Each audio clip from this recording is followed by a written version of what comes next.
O repórter MT recebe aqui em seu estúdio, na Avenida Isaac Povos, o deputado estadual Dilmar Dal Bosco, que veio nos fazer uma visita. A gente vai bater um papo com ele sobre as novidades da Assembleia Legislativa.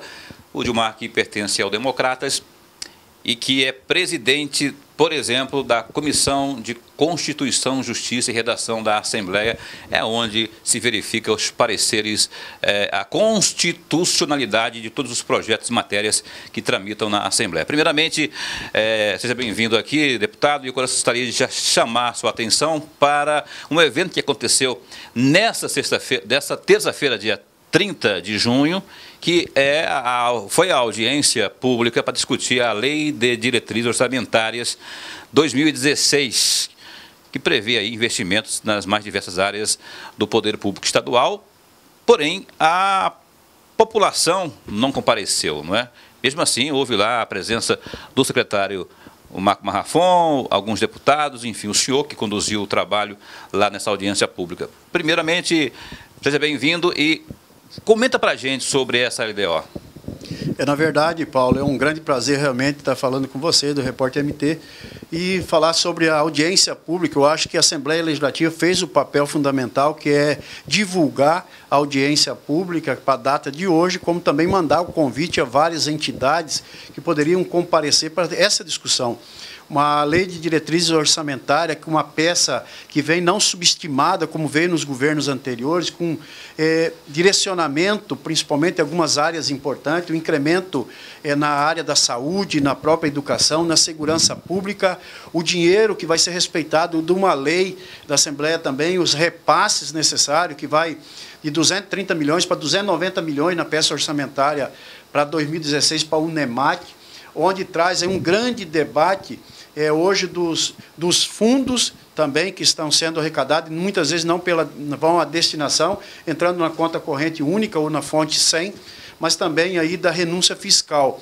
Eu acho que o governo traz aí uma peça orçamentária não subestimada, onde ele traz aí que realmente uma arrecadação prevista para 2016 na casa de 16 bilhões e 25 milhões de reais, onde na peça orçamentária 2014 para 2015 estava bem abaixo das expectativas. 12 bilhões, parece? 13 bilhões e 600.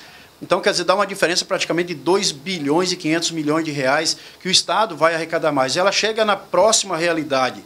E aí alguns entendimentos, tanto dos poderes, do próprio Tribunal de Justiça, do Ministério Público, do Tribunal de Contas, da Assembleia Legislativa e do Executivo. Que entendimentos seriam esses aí? Parece que houve, ou parece não houve, algumas reuniões aí dos chefes dos poderes, onde parece que chegou o entendimento, esses chefes dos poderes aceitaram, concordaram em achatar a sua participação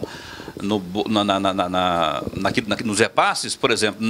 Até então eram 30%, parece que agora quase pela metade foi reduzido isso. Está em 17% aos poderes aqui, em cima da receita líquida, não da receita bruta. Já teve entendimento. Então, agora, todos os poderes, tendo decrescência na arrecadação do Estado, também vai decrescer sua líquida de repasse. Como se crescente, também vai receber a mais. Eu acho que ficou mais claro. Fica em lei, não precisa ter aí uma subestimação do projeto ou da peça orçamentária para você fazer toda uma suplementação de recursos repassados aos poderes. Vai estar em lei, em cima da receita líquida, é de direito de cada poder de receber. Tanto o Ministério Público, Tribunal de Contas, Assembleia Legislativa e Tribunal de Justiça. Eu acho que isso traz com bastante clareza a peça orçamentária. Eu tenho elogiado, elogiei, porque pela primeira vez traz realmente detalhamento e o próprio secretário debate, responde à sociedade, respondeu aos parlamentares de diversos partidos. Eu acho que... Sindicatos também estiveram por lá. Sindicato, presidente do Sindicato da Saúde, da Educação, teve lá, e participação popular. Eu acho que esse debate precisava mais da sociedade debater. Até teve indagações, um exemplo do recurso repassado ao esporte no estado de Mato Grosso, tanto aos profissionais, mas também aos amadores, que tem que ser trabalhado, talvez aí com a arrecadação, com a nota fiscal eficiente do estado de Mato Grosso. Eu acho que tem que achar alguns mecanismos da gente produzir uma peça orçamentária que fica bom para o estado de Mato Grosso, com a gestão transparente, com a eficiência do dinheiro público e também aí agregar mais as principais categorias, que é o investimento na saúde, na educação e também na segurança pública, que já está fazendo com até o chamamento de novos efetivos. Então, nós temos essa grande preocupação. Então, é tão ampla a peça orçamentária para o ano que vem. Eu sei que foi debatido também a questão dos incentivos fiscais. O governo está meio com o pé no freio para o ano que vem aí. Qual a avaliação do senhor? O senhor acha que não se faz necessária realmente essa política de incentivos fiscais, que ela deve ser realmente fomentada ao invés de se pisar no freio nesse instante? Não, eu acho que o governador não tem essa preocupação e não é esse o sentido do governo. O governo, através do CNRI, o secretário de Desenvolvimento do Estado, como Eduardo Moura, quer atrair novos empreendedores, dando sim um incentivo fiscal. Eu acho que nós temos que oferecer incentivos fiscais a novos empreendedores que vêm para o Estado de Mato Grosso, investir realmente no nosso Estado, contribuir com a arrecadação, mesmo que tendo uma renúncia, mas a geração de emprego traz para nós mais renda. O que está mudando, então, nessa peça aí, da proposta para o ano que vem? Eu vejo que nós temos algumas empresas que já detêm desde 1993, lá na época do incentivo fiscal aplicado pelo ex-governador Dante de Oliveira. E em 2003, no vencimento do incentivo fiscal, se transformou praticamente em renúncia fiscal, quer dizer, diminuindo ou aumentando o KNAI da sua empresa e reduzindo a carga tributária. Você deixa aí, tira a competitividade de outros empreendedores. Não é todo um ramo de atividade que tem a renúncia fiscal. Ele não é todos os atacadistas, não é todos os donos de material de construção, não é todos os donos de materiais elétricos. Então, em vários setores, não é todos os donos de eletrodomésticos que têm a renúncia fiscal. Isso tira a competitividade de alguns segmentos. E quando você dá o incentivo fiscal para novos empreendedores, é porque ele vem investir no Estado de Mato Grosso, ele vai entrar na competitividade, a hora que ele realmente está dentro do Estado, está gerando emprego, ter a sua economia na mesma qualidade dos outros empreendedores do Estado. Então, nós não podemos oferecer apadrinhados ou, muitas vezes, oferecer alguns empreendedores que já estão no Estado de Mato Grosso e já tiveram o benefício. Eu acho que vai ter um enxugamento desse lado. Quem está beneficiado e hoje não cumpre, inclusive, com a sua parte social ou com o que foi proposto na sua proposta para ter o incentivo fiscal. Bom, eu vou encerrar esse assunto relacionado à LDO. Deputado Dal Bosco, a próxima reunião, quer dizer, são previstas duas reuniões, duas audiências públicas. A primeira aconteceu nessa terça-feira, dia 30, a próxima será quando e local, enfim, já tem isso programado? Na verdade, nós tínhamos definido no Colégio de Líderes que seria dia 26/6 e dia 2/7. Devido ao tempo, foi prorrogado para o dia 30/6, que foi hoje a primeira audiência pública, e a segunda já era para o dia 2/7. Vai ser debatido nesse momento na Assembleia Legislativa, no Colégio de Líderes, se a gente prorroga para o início da semana que vem, para dar mais tempo de divulgar mais, trazer mais pessoas interessadas para debater a LDO dentro da Assembleia. Está sendo feito as duas audiências em parceria, tanto na Comissão de Constituição e Justiça, que eu presido, como a Comissão de Fiscalização, presidida pelo deputado Zé Domingos. Eu acho que nós precisamos aí, se tiver um entendimento que dia 2 dá para acontecer a segunda audiência, vamos respeitar e fazer. Se conseguirmos prorrogar para chamar mais as pessoas interessadas para vir debater a LDO, eu acho que é mais importante para o debate, para produzir uma peça eficaz para o Estado e para a população do Estado. Deputado Dal Bosco, em relação à Comissão Parlamentar de Inquérito referente às obras da Copa, o senhor é integrante dessa comissão essa que a CPI das obras da Copa, ela simplesmente não tem andado, tem pelo menos 3 semanas aí que a movimentação está praticamente parada, salvo alguns procedimentos internos de pouca relevância. A que se deve esse paradeiro lá e vai dar em pizza essa CPI aí, ou o senhor ainda acredita? Eu acredito que ela vai dar resultado, até porque, apesar de que entendo também que o Ministério Público Federal, o Ministério Público Estadual, o Tribunal de Contas da União, como o próprio Tribunal de Contas do Estado, tem feito vários apontamentos, como a própria empresa gerenciadora o fez para o governo do Estado. Nós estamos tentando contribuir. Eu não sei se a CPI seria necessária ou não necessária. Ela foi constituída, teve a maioria dos parlamentares e aprovada. Agora nós temos que dar continuidade, fazer o trabalho, ter a eficácia de apurar desde quando foi feita a licitação pública, a parte documental, se teve ou não favorecimento a algum empreendedor ou não, a forma que se faturou, a forma que mediu, também que teve aval da própria Caixa Econômica na medição de todas as obras e para onde que foi esse dinheiro, se assim for necessário. Eu acho que nós temos que produzir a eficácia da CPI, trazendo também assuntos novos para debater, porque qualquer obra que você vai, a obra do viaduto do Cefaz, qualquer pessoa que passou e passa por lá, vê que ela não teve qualidade, não teve uma condição realmente de execução. Pois é, deputado, mas para isso acontecer, para que haja esse trabalho de fiscalização aí, a CPI tem que não só estar instalada, como funcionar. Ela não está funcionando. O presidente da Comissão Parlamentar de Inquérito das obras da Copa, o deputado Oscar Bezerra, reclama da mesa diretora por falta de estrutura. No caso específico, seria aí uma empresa para fazer esse trabalho de assessoria, de consultoria, para que ela pudesse funcionar, por exemplo, já ter o know-how para convocar o ex-governador Silval, o ex-secretário Maurício Guimarães, enfim. Ela não está funcionando, essa aqui é a questão. Na verdade, o que houve foi uma contratação de uma empresa sem fazer a licitação pública. E foi notório, toda a imprensa do Estado de Mato Grosso divulgou a contratação de quase R$ 1 milhão de uma empresa para dar subsídio à CPI das obras da Copa. E o entendimento que houve denúncia, o próprio Ministério Público e também nós, os deputados, questionamos a questão da contratação. O que precisa é contratar. Se contrata a empresa ou contrata a Universidade Federal do Estado de Mato Grosso, a própria UNEMAT, que dê subsídio aos parlamentares para que façam uma análise técnica e jurídica, dando para nós todo um acompanhamento e dando todos os direcionamentos realmente do que estão sendo avaliados, desde a documentação contratual, como licitação pública, mas também quanto às medições e execução das obras, que já teve apontamento de irregularidade por próprio CREA. Mas nós precisamos ter equipe técnica que nos dê o subsídio aí para que a gente faça uma boa relatoria, os correlatores aí possam produzir nos seus relatórios a eficácia e mostrar realmente para a sociedade que o dinheiro não foi bem aplicado pelo governo do Estado de Mato Grosso. Bom, vamos mudar de assunto de novo. Eu queria conversar com o senhor também sobre um assunto que diz muito respeito à sua região, Sinop, que já foi um ciclo muito forte em termos de madeireiras e que também continua sendo responsável por uma demanda muito grande na área ambiental. A SEMA, como tem atuado nessa mudança de governo, depois que Pedro Táxi assumiu, colocou a Ana Peterlini para gerir, a política ambiental, a base florestal que o senhor sempre teve na defesa, como que está isso hoje? Tem havido cobrança e, principalmente, tem havido solução por parte do governo? O setor da base florestal hoje está num caos no estado de Mato Grosso. Nós temos que tem que ser realista. Hoje o desemprego no setor, os avisos prévios estão muito elevados, acima de qualquer normalidade. Tem regiões que já estão demitindo 300, 400 funcionários. Santa Carmen, que é um município pequeno, já está praticamente em 100 colaboradores do setor da base florestal sendo demitidos, devido aos processos de manejo não serem validados ou analisados pela Secretaria de Meio Ambiente. Se tem uma greve branca dentro da Secretaria de Meio Ambiente, tem que ser resolvido. Antes era por um fator de diária, depois veio por um insufilme do carro, depois veio porque não tem um motorista para dirigir o carro. Nós temos que ter urgência do próprio governo, porque a gente tem uma solução através de decreto, ou prorrogue o ICCSEMA, porque não pode parar o setor.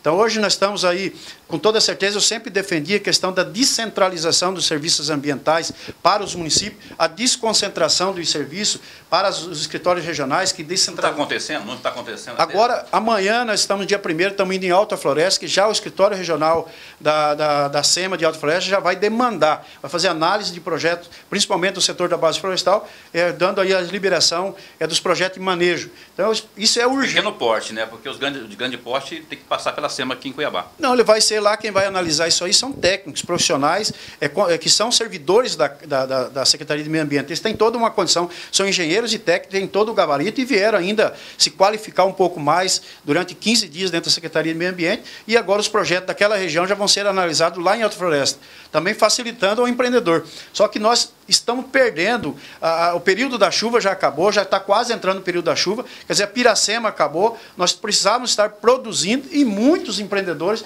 estão aí, talvez, demitindo seu servidor porque não tem matéria-prima para produzir. E com muitos contratos vendidos dessa madeira que estavam nos seus projetos para alguns estados brasileiros, como Minas Gerais, São Paulo, Santa Catarina, e não vão poder cumprir o contrato. Então, nós vamos trazer um grande transtorno a esse setor tão importante, que contribui com mais de 100 milhões de arrecadação de ICMS, gera mais de 20 mil empregos, contribui com 25 milhões só do FETAP para o Estado. Então, é um setor muito importante para o desenvolvimento do Estado de Mato Grosso. Tá certo.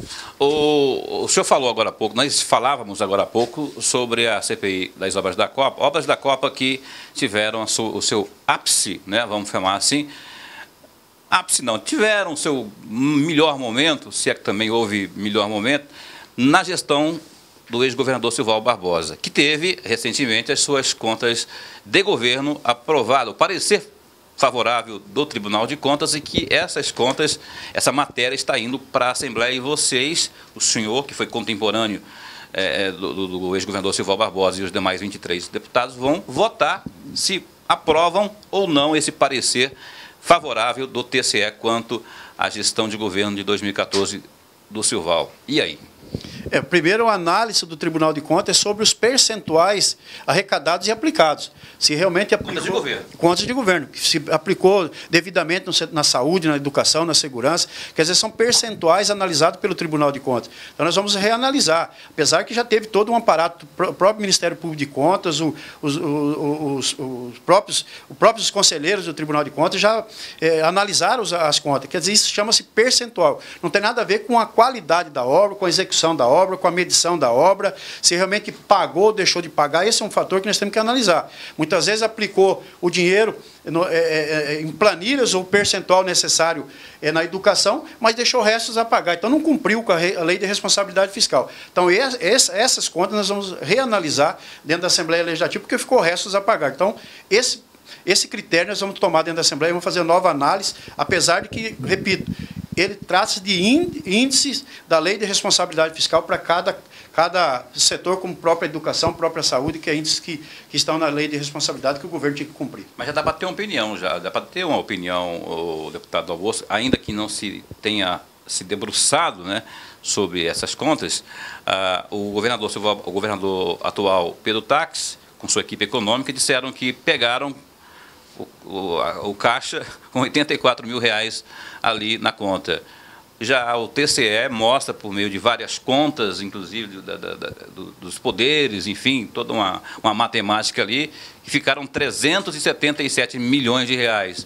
O senhor vai para onde? Pelos 84 mil ou pelos mais de 300 milhões aí do TCE que teriam ficado à disposição do novo governo? Eu vou pelos 84 mil, porque se você tem uma conta bancária que você tem um saldo na conta, você está devendo uma prestação de uma geladeira, de um fogão que você comprou, no mínimo é estranho se você não quitar.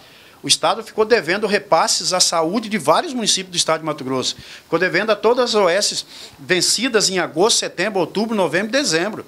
Se tinha dinheiro em conta, era simplesmente pagar, efetivar o pagamento e não deixar o caos que deixou. Por isso que eu falo que nós temos que analisar os restos a pagar que ficou de transferência necessária, serviço executado, tanto das OS, tanto dos municípios, se foi cumprido realmente a lei de responsabilidade fiscal. Então, eu acredito que o saldo deixado, não existe saldo em conta, porque senão tinha deixado pago muitos empreendedores que prestaram serviço ao Estado e ficou em restos a pagar e não pagou e não liquidou, como o repasse da saúde, como o repasse do transporte escolar, como o repasse das OS que prestaram serviço ao Estado.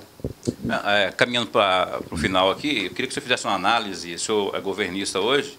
O senhor é governista hoje, né? O senhor é governista, apoia o governador Pedro Taques, e a avaliação desses primeiros meses, desses primeiros 6 meses aí do governo dele, atingiu a meta esperada ou está deixando a desejar?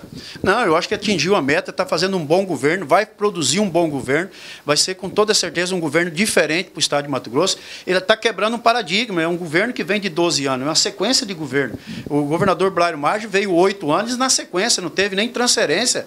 Ele assumiu um ano antes da reeleição. Quer dizer, um governo de 12 anos que vinha com o mesmo secretário de tal função, no próprio Intermate o mesmo secretário, planejamento e assim por diante. Então, um governo que vinha na Secretaria de Educação, sempre os mesmos que comandavam, e quer dizer, ele quebrou um paradigma. Da partir dali, ele começou a ter que fazer um novo governo. E teve que entender a máquina pública, até porque era legislador.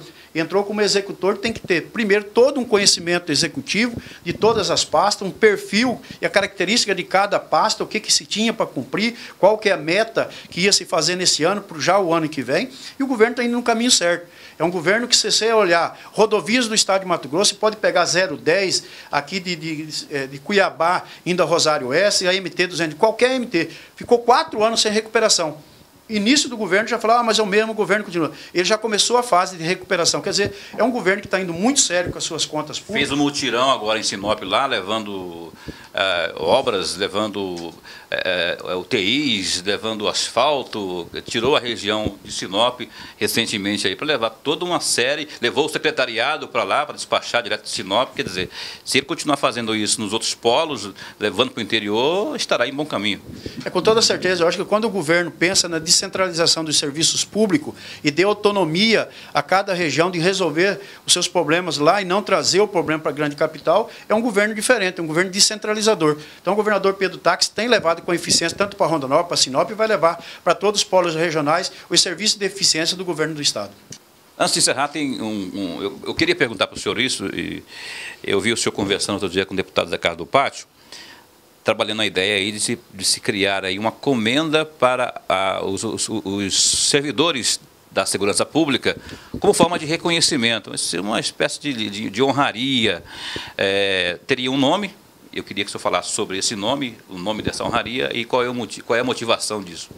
Eu, quando questionado, estava conversando com o deputado Zé Carlos do Pátio, você teve o prazer de estar junto com a gente, até debatendo alguns assuntos, e nós estávamos tratando, inclusive, da constitucionalidade ou inconstitucionalidade do projeto desse grande líder que foi dentro da Assembleia Legislativa, prematuramente morre um grande deputado Walter Rabelo, um deputado defensor da segurança pública, sempre em todas as debates dentro da Assembleia, tanto do Corpo de Bombeiro, da Politec, da Polícia Civil, da Polícia Militar, sempre defendeu as categorias. E que o deputado Zé Carlos do Pátio até queria fazer uma homenagem. Eu falei, nada melhor que talvez se criar uma comenda para a segurança pública, quando tem a eficiência de resultado para a sociedade do Estado, um policial que fez uma defesa, ou um bombeiro que fez um salvamento, que possa ter uma medalha, aí, talvez, dando essa oportunidade a um grande parlamentar que defendeu a segurança do Estado de Mato Grosso. Então, foi uma ideia. E aí a equipe, tanto a minha equipe jurídica, como a dele, também estão sentando para ver a forma ou a legalidade, de que maneira a gente pode contemplar com isso. Ok, deputado Gilmar Dal Bosco, eu deixo aí para suas considerações finais, se tiver algum assunto que o senhor queira abordar ainda, em tempo, estamos aqui à sua disposição. Eu só queria, Paulo, agradecer a oportunidade aqui, realmente, e espero que Deus retribua o carinho que vocês têm comigo, levando as informações tanto do Parlamento e de várias discussões e vários temas relevantes do Estado de Mato Grosso e o seu desenvolvimento. Só quero agradecer, muito obrigado pela oportunidade. Ok, obrigado ao senhor. Eu estava esquecendo, lá em Sinop, 2016, o grupo tem candidatura própria, ou de o seu irmão, como é que está essa situação lá da disputa? Com toda certeza, nosso grupo, junto com o deputado federal Nilson Leitão, que é do PSDB, nós do DEM, o PTB, o PDT, o PPS, vários partidos que sempre fizeram base com a gente lá, tanto do governo federal, governo do Estado e também do município de Sinop. Com toda certeza, nós vamos ter um nome ideal para a Prefeitura de Sinop, vamos ter disputa realmente, vamos ter vários nomes, tanto do DEM como do PSDB, colocando o nome à disposição para disputar a Prefeitura de Sinop. Nós temos aí do DEM, por exemplo, o ex-deputado Gilceu Dal Bosco. O PSDB tem vários nomes também, como o seu Ari Dyer, como Adenilson Rocha e como o vereador Fernando Assunção. Eu acho que nós temos que construir e temos que estar na disputa. Eu acho que tem uma boa condição de talvez aí conseguirmos ganhar a prefeitura do município de Sinop com apoio, com toda certeza, do governador Pedro Táxi. A propósito, o governador Pedro Táxi vai para o PSDB, na sua opinião pessoal sua aí? Eu acho que o governador está fazendo a coisa mais certa, de fazer uma boa análise de tudo, politicamente, de entendimento político. Eu acho que ele tem que buscar o espaço, talvez, que o próprio PDT não o tem dado, mas ele é de projeção nacional, talvez, aí tem vindo... eu estive em Brasília agora na segunda, se comenta muito, se fala muito do governo Pedro Táxi pela transparência, pela seriedade do governo. Eu acho que talvez prematuro de se mudar, mas é o entendimento dele, pessoal, e eu tenho certeza que a hora que definir, Deus vai proporcionar e dar luz para que ele faça uma boa gestão, independente do partido. Está eleito para governar o Estado de Mato Grosso e assim tem que fazer. E é o partido que tiver que vai ser de escolha pessoal dele. Eu acho que ele ainda não definiu o PSDB, o PSB, gostaria muito que viesse para o DEM, mas aí cabe a ele escolher e fica na mão do governador Pedro Táxi.